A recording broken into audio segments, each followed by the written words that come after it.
मेरा नाम डॉक्टर गौरव वर्मा है।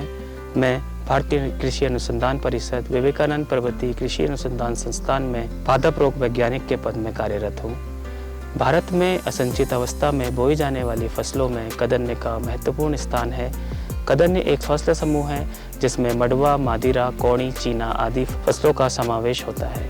उत्तराखंड के पहाड़ी क्षेत्रों में कदन्य के अंतर्गत मडवा तथा मादीरा प्रमुख फसलें हैं। इन फसलों में कुछ महत्वपूर्ण बीमारियां लगती हैं जिनकी पहचान करके नियंत्रण करना आवश्यक होता है ताकि उपज में होने वाली क्षति से बचा जा सके। मडवे की फसल में लगने वाले रोगों में सबसे महत्वपूर्ण रोग झोंका अथवा ब्लास्ट है, जो पायरिकुलेरिया ग्रीसिया नामक फफूंद से होता है। इसका प्रकोप पौध अवस्था से परिपक्व अवस्था तक होता है। पत्तियों में आँख या नाव के आकार के धब्बे बन जाते हैं जो बीच में स्लेटी व किनारों पर भूरे रंग के होते हैं।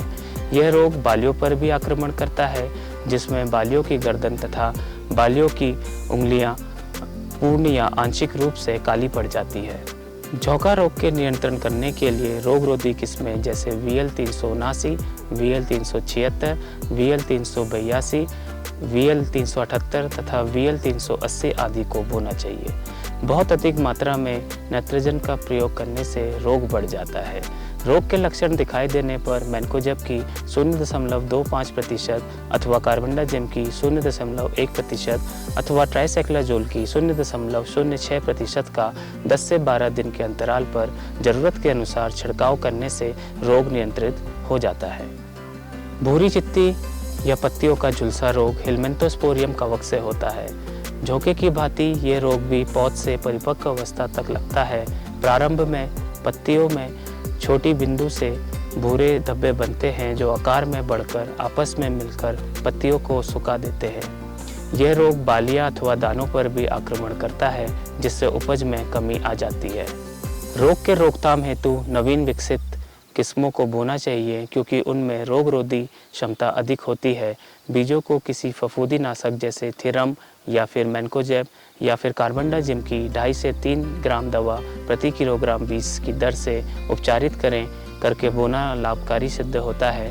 पौधों में रोग दिखने पर 0.25% मैन्कोजेब का 10 से 12 दिनों के अंतराल पर छिड़काव करना चाहिए। मादीरा की फसल पर होने वाले रोगों में महत्वपूर्ण रोग कर्ण या स्मट रोग है। कर्ण या स्मट रोग अस्टिलागो नामक कवक से होता है। इस रोग में पौध की बालियों में कुछ दाने रोगी हो जाते हैं जो सामान्य दानों से 2 से 3 गुना बड़े होते हैं। पौधे के तने तथा गांठों पर भी ये रोग पाया जाता है। रोग को नियंत्रित करने के लिए उन्नतशील किस्में जैसे VL 207 तथा VL 172 को बोना चाहिए। PRJ1 नामक प्रजाति कर्ण रोग के लिए प्रतिरोधी है।